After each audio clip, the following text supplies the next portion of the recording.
there were many real curators and artists who told me, "You're mad. You cannot do this syringe painting. You'll never be successful." But I backed myself. I thought, what do I have to lose? I'm not. Well, let me be very frank. There are some people who call me an outsider artist, a naive artist, which is true.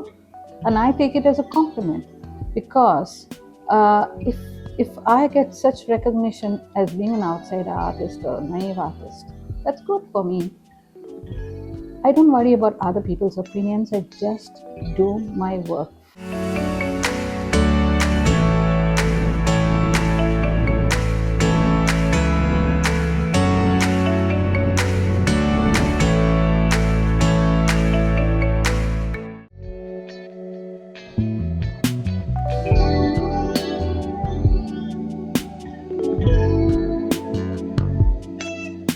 I'm Clarice Vaz from Saligaon, and I'm born in Africa, in Uganda.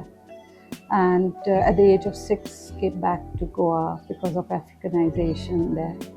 And did my schooling here, then became a nurse.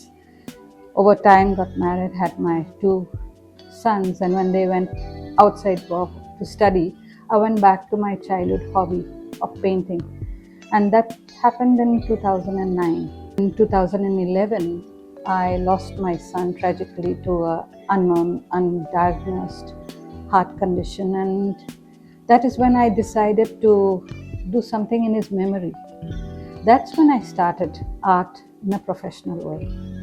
And within a year, I found that I had a body of work, like 23 paintings or nearly 30. And I didn't know anything. I had no background in art, but I just wanted to have a solo exhibition. So I walked into an advertising, a little company there in Parra, and I told them I want a book done, a booklet done, and they were like, we can't do a brand, a brand name. We can't brand you as Clarice Vaz or something like that. But when they looked at my album, they found it, very interesting. So they put me onto Beena Naik, and that's when everything changed. And I've also authored 2 books, Malina. This is a heritage books. I'm very much into heritage topics, not only while I draw, paint, but also write. And something for my village, a song for Saligaon. So both are visual storybooks. So it's some art form. I did it during the COVID times. They are available free on my website, as my artworks are, showcased there. I started with fluid paintings, and I was just fascinated the way the colors moved, drawn to colors. It was so natural. And then I went on to do spin painting.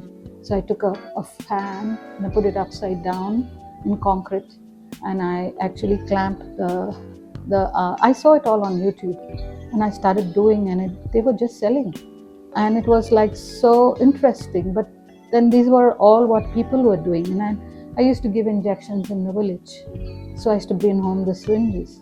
So then I thought one day, why don't I do syringe painting? I saw Jackson Pollock line drawings. So I just mastered the art of doing the syringe painting, especially on our lovely Goan landscapes,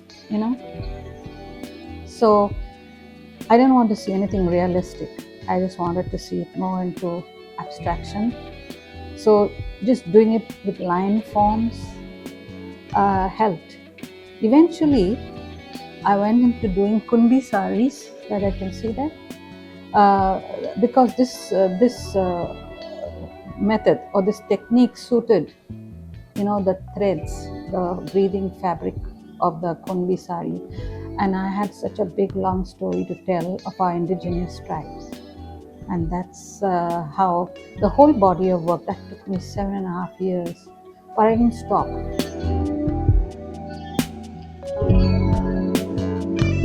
It's an expensive hobby. That's the only challenge. It's an expensive hobby. But I always save up, and I cut my coat according to the cloth. That's it.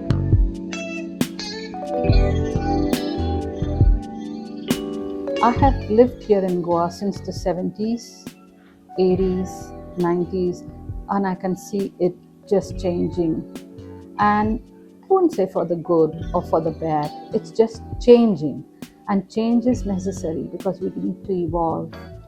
And so I started recording the memories, the histories, memories, and all the associations and all that of the 70s and 80s, because that period was different.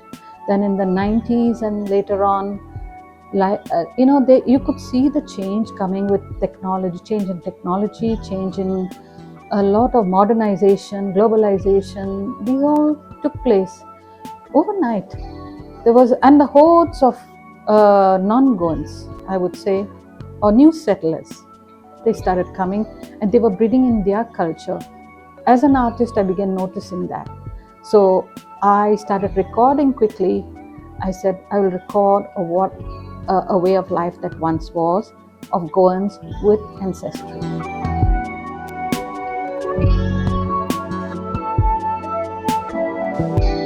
But there's a lot of preparation that goes before doing this. You got to mix paint with a little bit of gel to get a correct consistency, because it has to come out through the needle.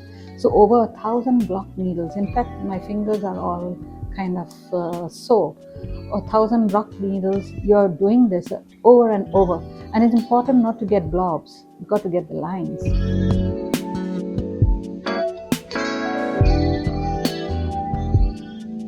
Many times I've had exhibitions for a cause, and that is like twice as much joy that I get. I get the joy of painting, and I get the joy of giving away.